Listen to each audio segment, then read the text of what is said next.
Bold. Cheeky. Flashy. Gallus.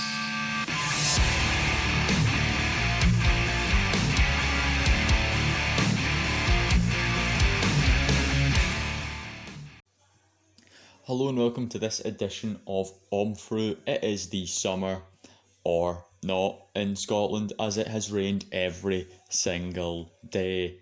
Regardless, here is summer OMFRUs, 30 films that you could make an argument for being summery, I guess.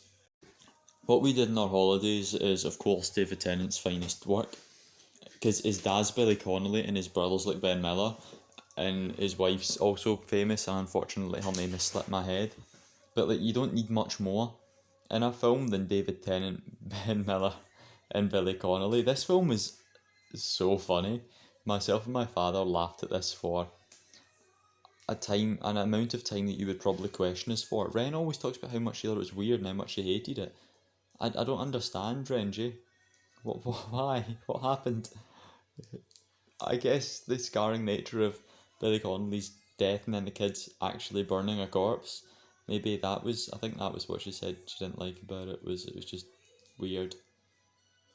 But it's Scottish, and if it's Scottish, it's good, and Ren will probably dislike it. Wait, I think I'm putting pieces together now. Ah well, I'll keep fighting for what we did on our holiday. Caddyshack the Pool's an expression in the Goldbergs, and it's the only thing I knew of Caddyshack before I watched it. My father spent so long trying to get me to watch Caddyshack and the Magic Stick, but Caddyshack would never show it on the Magic Stick, and probably for good reason, because Caddyshack is caddy shite. I don't get it. Nothing was funny. There wasn't a single funny gag in this film. There wasn't a single funny plot line.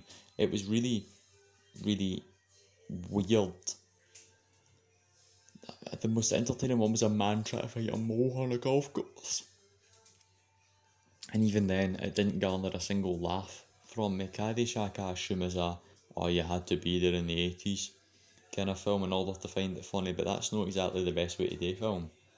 Film should be better than that and should be accessible at all times. This thing just felt like shite slaps in the faces for humour. And that's not very good. Oh, triangle of sadness. Oh, triangle of sadness. Oh, you've got an influencer, right? And she's on a boat, and then her partner's taking all these photos of her because she's an influencer. And then the boat gets shot by terrorists, and they end up on a deserted island. And all of a sudden, you get an amazing twist as the entire tone of the film changes. This is, of course, after a Russian and an American get fucking rat-arsed with each other and start swearing and all that, basking in their glory. And everyone's really, really, really sick. Because for 20 minutes straight, a camera mimics a ship and they can get fucked for that. Regardless of my benend dribble, thank you, Billy Connolly, for that line. I really like that she just ditches being an influencer the second shit gets tits up. It was nice to see that the focus of the film shifted to realism. Aye, I'm on the triangle of sadness. Oh, triangle. Restless Natives is probably the biggest stretch that you're going to get for being on this list in terms of for it being a summer film, but I needed 30. It follows tourists who are probably touring in the summer. Because that's when tourists do their touring, lots of tourists. And it's got Scotland. It's got big country, right? It's got big country at the end, and that is all you need. You've got in a big country, dreams will come true. That one's not in it, but just beautiful music for big country. As you've got the wolf mask and the clown and the wolf, as they ride through Edinburgh, screaming patriotism. This is the Scottish film. Mark my word, this is the Scottish film. I will not hear anything else. You haven't seen Restless Natives, you're watching Restless Natives tonight. Where do you find Restless Natives? Heaven fucking knows. But you'll find it. Moonrise Kingdom is a film by Wes Anderson, and I'm not that big in Wes Anderson. So it's got scouts and they're in the wild, and then 2 kids sex. I think. I might be wrong, but that's my understanding of the film. to say I got much more from it or more has lasted than that, I would be lying.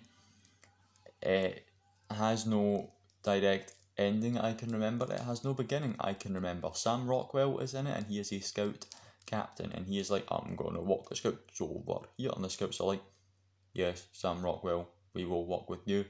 Yes, Sam Rockwell, we will walk with you. And I remember more of the promotional material short films they made than I do the actual film itself. It's quite colourful. I like the colours. That's one thing Wes Anderson did alright, was his colour.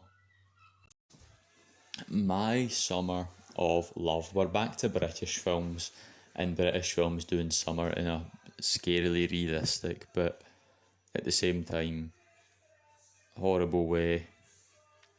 This is what happens when you have the ultimate lesbian romance over summer, and one of them is Emily Blunt, and she like smokes and drinks wine and sets you aside, and then you get really mad, and Paddy Constantine, religious freak, is like, what you doing? And he gets really angry, and then the two of you go and he's like swim, and he's like sunbathe, and it's like Emily Blunt has like the English accent, and she's like young, and they're both young, and it's old, and it's British, and they talk in riddles, and she's like rich and likes horses, and up for the summer, and she's the other one's like a scheme Wayne.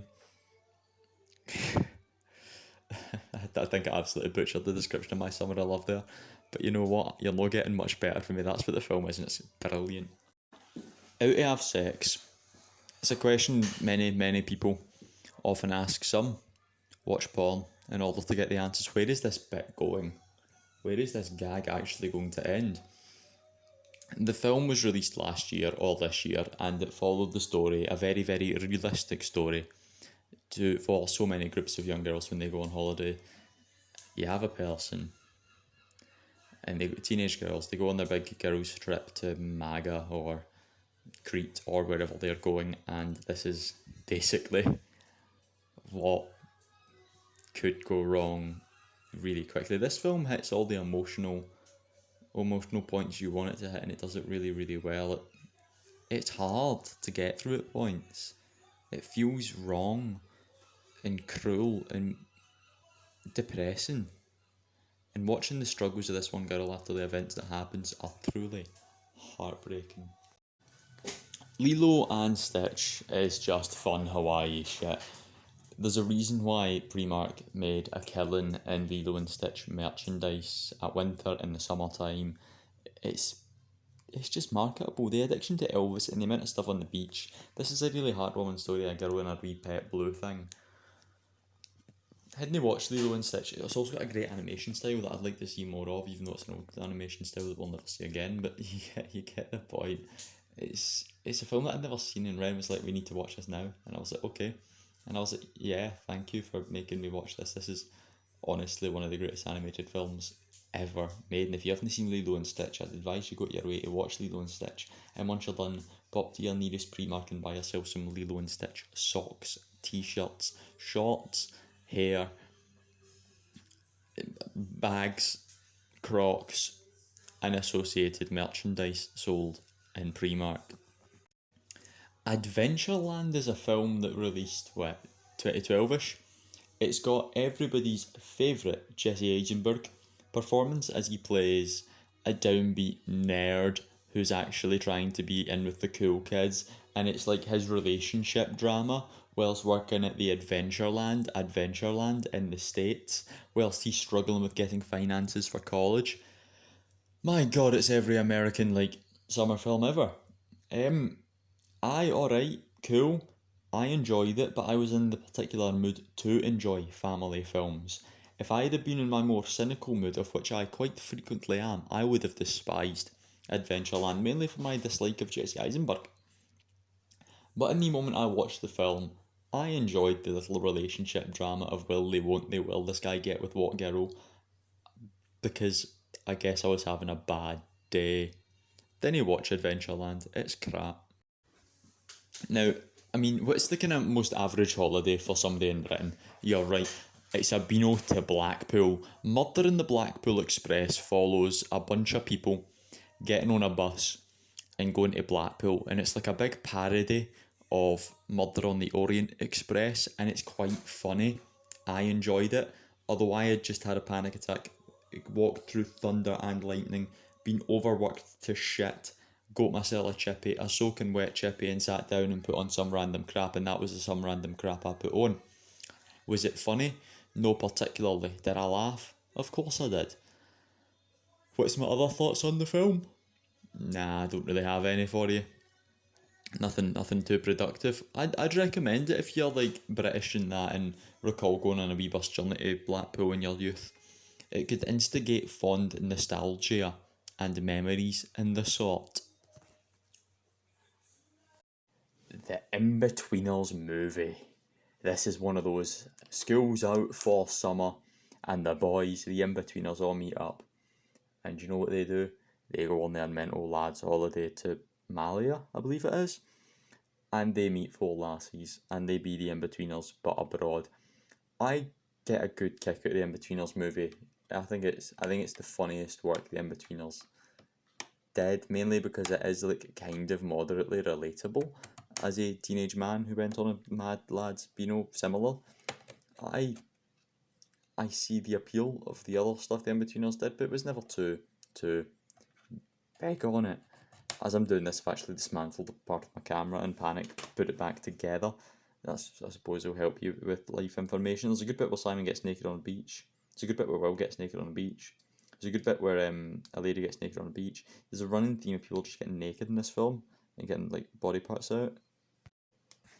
The In-Betweeners 2, they go on a wee break to Australia this time to meet Jay, who's gied them a bunch of lies, and they're like, oh no, Jay, why would Jay lie? It's good. It's a downgrade because it feels more Hollandised and Americanized, and the budget's higher, and all of those factors went into it. But generally, from bell to bell, the plot's pretty strong. He says, still fixing his shattered dreams. I'm never going to rewatch The In-Betweeners 2. It's got a really bad water park scene where like there's a shit gag. Basically, it goes from being leveled up humour because the budget to shite humour and potty humour and America humour, which I believe the In-Betweeners always had, but it did it in a way which made it work. This just felt low-hanging fruity and sad. Poor In-Betweeners. Yeah, I heard they're making In-Betweeners 3, but that might have just been a joke. Diary of a Wimpy Kid 1 is the story of a kid's school year on the build-up to summer, and it ends with the kids getting their yearbook as summer begins. You see, therefore, this qualifies as a summer film, although it has all the other holidays in there too. Greg Hemphley in his little book series took the world by storm. Greg Hemphley in his little film series took the world by storm, and the Cheese Touch took the world by storm. You see the running pattern here of Greg Hemphley taking the world by storm. Diary of a Wimpy Kid, the first film, is, for my money, the third best Diary of a Wimpy Kid film. Not because it's bad, because the others are so strong. This one just has the least... It probably has the most memorable moments, but the least consistently good plot lines. This one feels more just like a series of jokes strung together, and I'm not too high on the Rowley. Roderick Rule's Diary of a Wimpy Kid is a pretty good film. Like, it's the second best Diary of a Wimpy Kid film for reasons I will explain when we get to the third one. But it's not summer. I'll just say I'm talking about the other ones, so I might as well have included this one. It's not really a summer film. This one's the Blue Book. That's what I remember about it. It's got the talent show at the end, and it's all about Roderick, and people apparently like Roderick. I'm not too big in the geezer. I see much more appeal in Greg as a character, but that's probably because of the age that I was when I was Diary of a Wimpy Kid. Roderick just kind of exists. I like that the way this takes on its brother's story. It's a really strong film, and I mean, you're not going to watch the first one, third one without watching the second one. I think it's widely received as the most popular. On yourself, people that believe that. There is one that is better, which I will get to now. After Sun is a film that myself and Daniel both share very similar opinions to. It's shite. Now, it's not a it's shite complaint film. It's just we didn't get it. It wasn't for us. I got what they were going for and I appreciate how it was made and all the kind of British cinema things and oh, big up this and big up that. But just when days ended, I wasn't moved by it. I wasn't emotive towards the story. There was nothing that made me tick. Where, there was nothing that got me going, to be honest. It was fine. I'll give it that. It was fine. Is it worth your time? Maybe. Was it worth mine? No. Will I ever rewatch it? Probably not. Did I like some scenes? Aye. Was I just dumbfounded by others? Yeah. But hey, it's about two wee people going on a summer trip. The Way Back might be my favourite summer film, as it takes your coming of age story and it puts Sam Rockwell in it as a kid's guide. See, if Sam Rockwell guided me in life, I'd be a very different individual. I'd be a far superior individual. Sam Rockwell just has this thing where he just feels better than every other actor because he could make a shite script great and he could make a great script fucking phenomenal. He is top tier professional acting. People should learn from Sam Rockwell, and I believe people do learn from Sam Rockwell. This film sees him mentoring a kid at a water park like many other summer films do, and it's delightful. The kid's got so much going on. He's quite an engaging character. He's a wee bit off, but at the end he gets a girlfriend, and what more really as a child do you want than to have a girlfriend and to have a cool character guide you in life? Right, Superbad. I'm pretty sure it takes place the final day of school before the kids go on their summer holidays and move off to college. So we're going to class it as a summer film. You can say, Ryan, you're mad for that if you'd like, or you can say, Ryan, you make perfect sense for doing that. I never got Superbad when I first watched it, and I never got it when I watched it again or again or again. It just wasn't my cup of tea.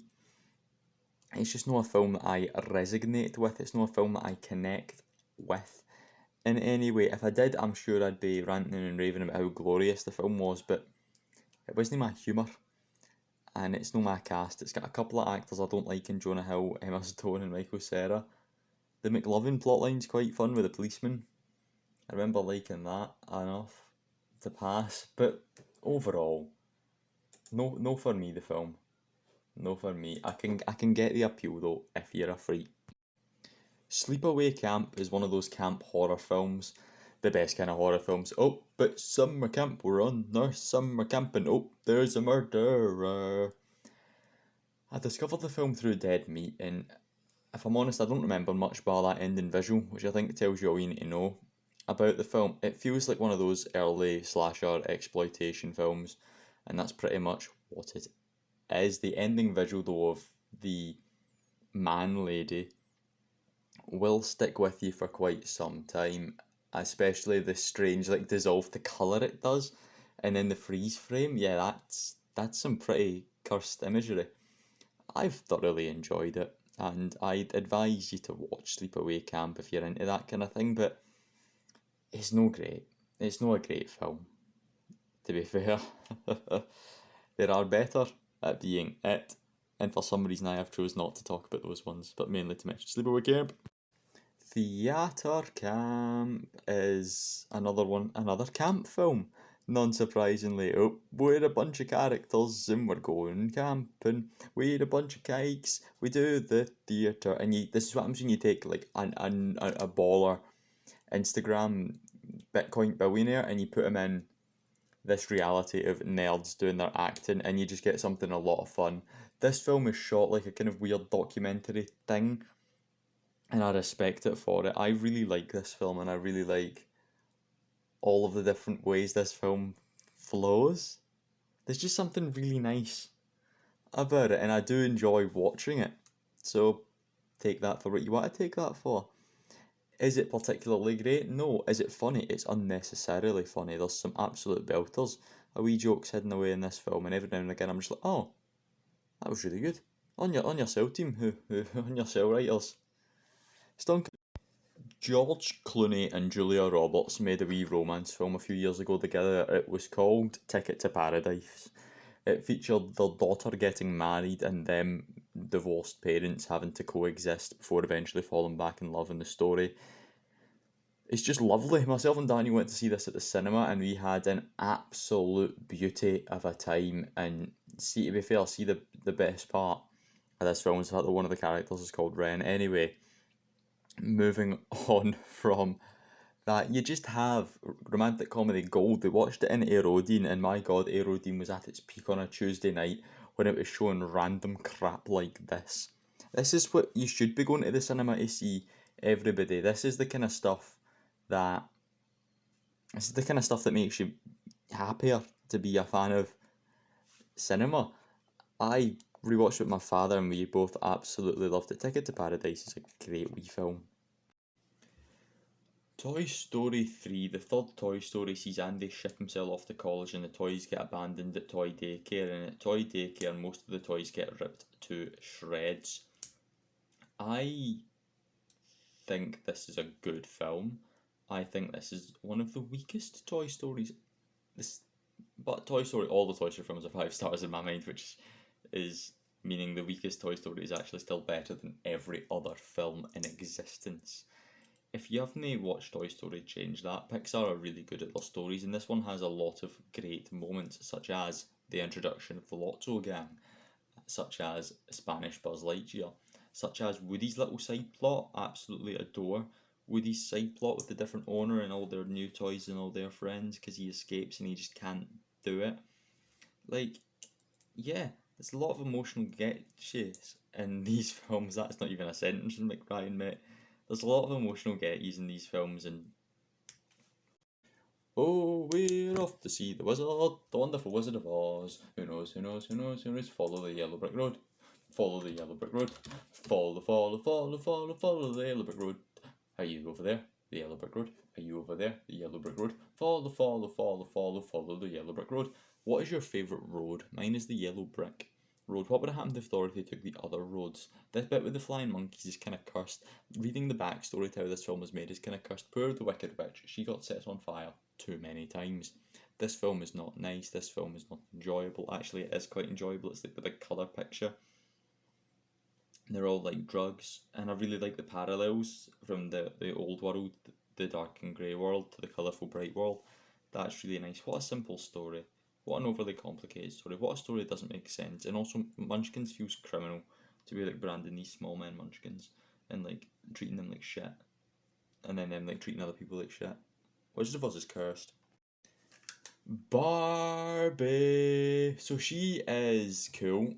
She's all colourful and pink and that, and she's got her like dream house, and then Ken's there with his like I'm just Ken, and then dancing the night away, and John Cena and Shruti Gatwa and Elf and Will Ferrell and depressed Barbie and Barbie's like feet, and then the vagina joke, and then the pedicure, and the like the suit wearing Margot Robbie, the like self-aware Margot Robbie joke, which is strange.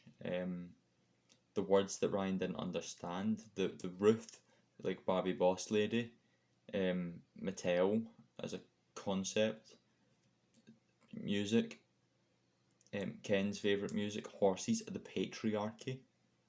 That bit when Ken tries to become a doctor and uses the excuse, but I'm a man. Good times. The bit at school when Barbie gets made fun of because she's unrealistic. My Neighbor Totoro is a popular Japanimation film made from Studio Ghibli, the people that brought you Spirited Away and Howl's Moving Castle, or whatever it's called. Like, people enjoy this film too much for what it is. I understand if I had some from a childhood sentiment towards it, I might like it more, but because I lack the childhood sentiment to it, I don't like it as much as I probably should.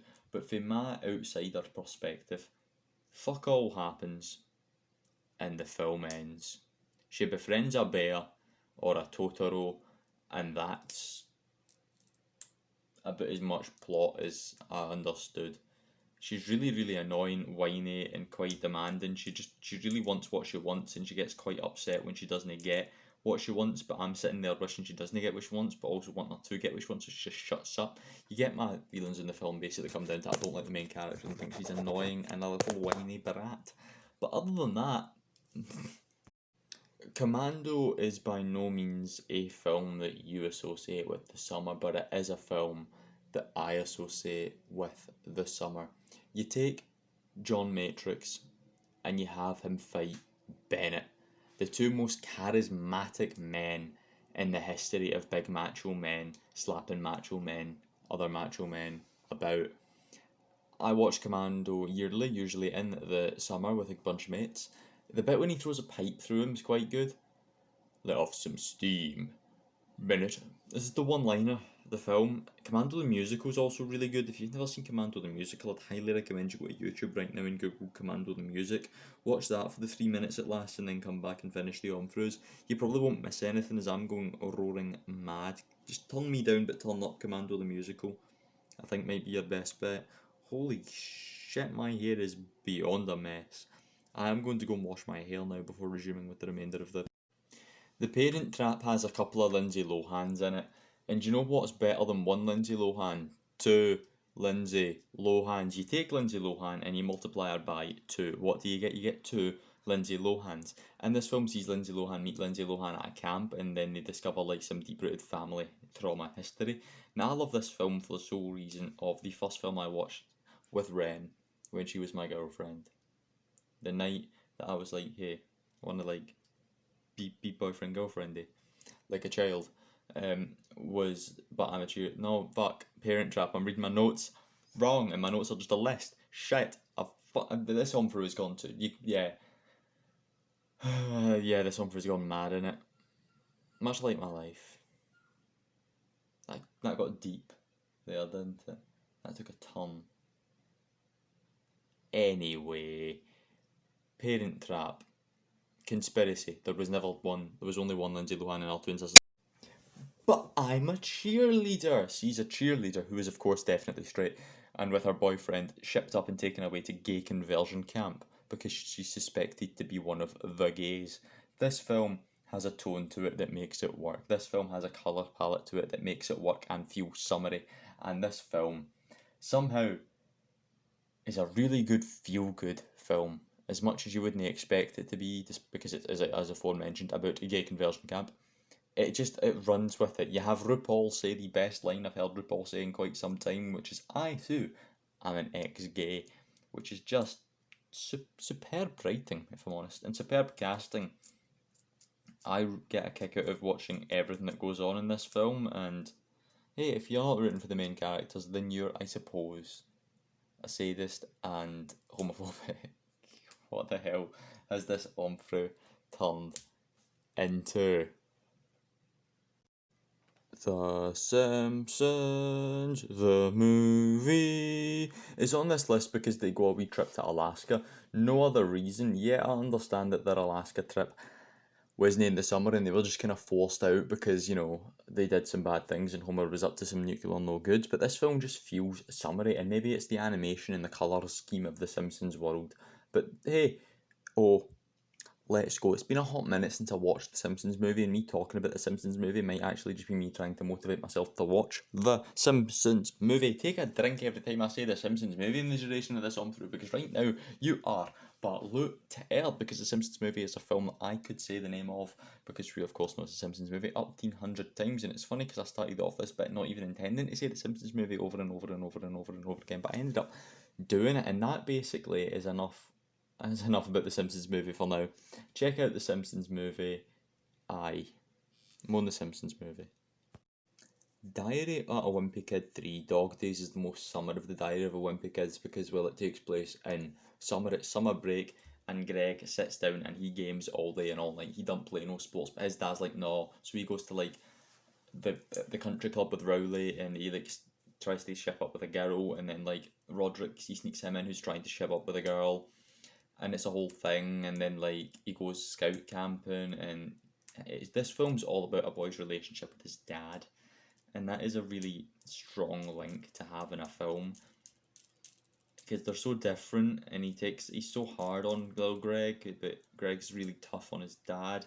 It's got a weird side bit where they like go on a roller coaster with Rowley's family just to show you how weird their family is, I suppose, to give you some laughs, and then amongst the heartfelt emotions that you're experiencing during the remainder of the film. I get a good kick out of Diary of a Wimpy Kid 3. It's certainly better than the final film I will be discussing, Diary of a Wimpy Kid, for the long haul. They go on a big trip and they recast all of the actors, and there's fart jokes and shit jokes and actual shit jokes, and then a weird plotline with a pig. The book I remember being pretty alright, but nothing in comparison to how bad the film was. The film, it, it turned heel and started off at a negative because they replaced the cast that everybody loved. And once you do that, there's no really any going back. For that, you've made your commitment to fucking with what people like. You've recast Roderick, and everyone apparently has these mad like fantasies about Big Roderick for this film. Sorry, for the past three. So changing his appearance and not even consulting the actor, that's a dickish move. The actor famed for his role in Saw 6, I believe. Do better. Do better, studios. Thank you very much for listening to Ryan Robertson give you 30, count them, 30 summer related film OMFRUs. Check out OMFRU next month, man.